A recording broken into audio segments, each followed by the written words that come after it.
Let's talk about what protocol actually means in a setting like this, because if you didn't grow up in church culture, you might not fully grasp how big a deal this was. Big conventions like AIM run on structure. There's a schedule. There's a theme for the year. There are appointed preachers, appointed times, appointed transitions. Altar calls happen, sure, but they usually happen at a certain point, for a certain purpose, rededication, salvation, maybe healing. It's choreographed, even when it's spontaneous. Everyone in the room, even if they've never been told the rules explicitly, has absorbed them by osmosis. You know what an altar call is supposed to be about. Suicide is not usually on that list. And it's not because church leaders don't care. It's because, in a lot of faith communities, mental health struggles get filed under a different category entirely. Not health issue, but spiritual failure. If you're struggling with depression, the assumption is you're not praying enough. If you're wrestling with suicidal thoughts, the assumption is your faith is weak, your prayer life is thin, your relationship with God has slipped. The vocabulary of the church, deliverance, breakthrough, victory, can accidentally turn an illness into an indictment. So what happens? People hide it. Pastors hide it. Missionaries hide it. The praise team member singing "It Is Well" on Sunday morning might be barely holding on by Sunday night, and they will never say a word, because saying a word feels like confessing a sin they can't quite name. That's the wall Dr. Tudman walked into. And instead of respecting it, he knocked on it publicly on a national stage in front of the exact demographic most likely to feel that shame, church leadership itself. Because here's something people don't talk about enough. Leaders struggle too. Pastors struggle. Missionaries struggle.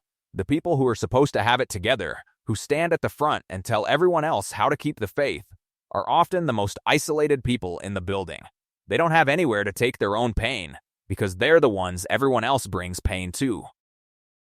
Who ministers to the minister? So what actually happened at that altar? By most accounts, Dr. Tudman didn't ease into this. He didn't build a 10-minute theological runway.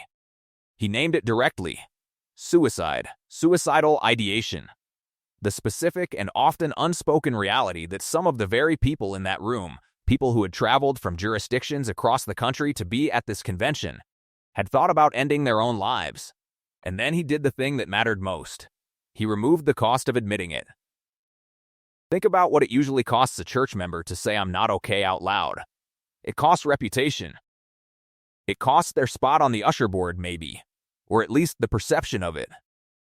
It costs the image they've spent years building. In some rooms, saying "I've thought about suicide" doesn't get you compassion. It gets you a concerned committee meeting and a demotion from leadership. Dr. Tudman flipped that. He essentially told the room, there is no embarrassment here. Coming forward is not going to cost you your standing. This is not a confession that will be used against you. This altar, right now, is safe. And people believed him. That's the part that should stop you in your tracks. In a room full of thousands of people, colleagues, mentors, people they'll see again at next year's convention, people they report to, individuals still got up and walked forward. That doesn't happen because of charisma. That happens because something in the room told them it was finally safe to stop performing. That's not a small thing. That's the difference between a person going home that night still carrying the full weight of their secret, or going home having said it out loud for the first time in their life, in a room full of people who prayed with them instead of judged them. Now here's where it gets really important, and honestly, this is the part of the message I think everybody needs to hear. Whether you go to church or not, whether you believe in altar calls or not. Because Dr. Tudman didn't stop at "come to the altar." He gave the room a framework, a way of understanding why this happens in faith spaces specifically. And it comes down to two words that get used interchangeably all the time, but which are actually opposites in how they function in a person's mind. Guilt and shame. Stick with me here, because this distinction alone is worth the whole video. Guilt says, I did something wrong. Shame says, I am something wrong. That one-word difference, did versus am, is the difference between a feeling that can lead you toward healing and a feeling that can lead you toward death. Guilt is actually useful. Guilt is what a healthy conscience is supposed to do. You lied to someone, guilt shows up, you apologize. You make it right, the guilt lifts. Guilt has an exit ramp built into it. It's designed to point you toward repentance, toward repair, toward reconnection. In a faith context, guilt is often the very thing that drives someone back to the altar to make things right with God and with the people around them. It's uncomfortable, but it's productive discomfort. Shame doesn't work that way. Shame doesn't say you did something wrong. It says you are something wrong. It's not I made a mistake, it's I am a mistake. And there's no repentance that fixes an identity. You can apologize for an action. You cannot apologize your way out of believing you are fundamentally broken, fundamentally unworthy, fundamentally too far gone to be loved. Shame doesn't have an exit ramp. It's a closed loop. And closed loops are exactly where isolation grows. This is why shame is so dangerous, and why so many clinicians and researchers who study suicide point to shame, far more than guilt, as one of the psychological engines behind suicidal thinking. When a person believes their very existence is the problem, removing myself starts to feel, in the darkest and most distorted logic of a struggling mind, like a solution rather than a tragedy. That is the lie shame tells. It convinces someone that disappearing is a mercy to everyone else. And here's the tragic irony Dr. Tudman was pointing at. Church culture, without meaning to, can manufacture shame at scale. When depression gets treated as a spiritual deficiency instead of a health condition, a person isn't just fighting an illness anymore. They're fighting the belief that the illness itself is proof they're spiritually inadequate. Now they're carrying two burdens instead of one. The depression, and the shame of having the depression in a room that told them, implicitly or explicitly, that real faith doesn't look like this. So when someone finally works up the courage to say I'm struggling, and the response is a Bible verse thrown at them instead of an arm around them, guess what that confirms? The shame. It tells them they were right to hide it. It tells them the room isn't actually safe. And so the next person who's struggling watches that interaction and decides, I'll just keep this to myself. That's the cycle Dr. Tudman was trying to break at that microphone. Now you might be watching this and thinking, I don't go to church. Why does this matter to me? Because the guilt versus shame distinction isn't a church concept. It's a human one. Every workplace has it. Every family has it. Every friend group has it. Anywhere people are afraid that admitting a struggle will change how they're seen, that's shame doing its work in the background, and it's costing lives far outside of church walls too. And that's actually the deeper reason this altar call moment resonated so widely, well past the COGIC community. Because what Dr. Tudman modeled isn't just a religious technique. It's a template for how any community, a workplace, a team, a friend group, a family, can actually make it safe for someone to say I'm not okay before it's too late. Here's what that template looks like. Broken down. First, name it specifically. Not if anyone's struggling, that's vague enough to let everyone off the hook, including the person who needed to hear it. Say the actual word: suicide, depression, suicidal thoughts. Specificity is what tells a struggling person, he's talking to me. He sees this. Second, remove the cost before you ask for the confession. Don't ask someone to be vulnerable and then figure out afterward whether you'll honor that vulnerability. Tell them up front, there is no penalty here. This isn't going in your file. This isn't going to change how the room sees you. Say it before you ask them to move. Third, give people somewhere to physically or practically go. An altar call works, in part, because it's not abstract. It's not reach out if you need to. It's stand up, right now, and come here. Struggling minds, especially in crisis, often can't execute complicated multi-step plans. A single, clear, immediate action, walk forward, make a call, send a text, is far more likely to actually get used than a vague open-ended invitation. Fourth, respond with presence, not lectures. The people who came forward that day didn't need a theology lesson in that instant. They needed someone to stand with them. Bearing someone's burden doesn't mean explaining their burden to them. It means being present in the weight of it. You can apply every one of those 4 steps in a boardroom, a classroom, a group chat, a family dinner table. None of it requires a pulpit. There's a phrase that keeps coming back around whenever people discuss this moment: The church should be the safest place in a person's life to say, I am not okay.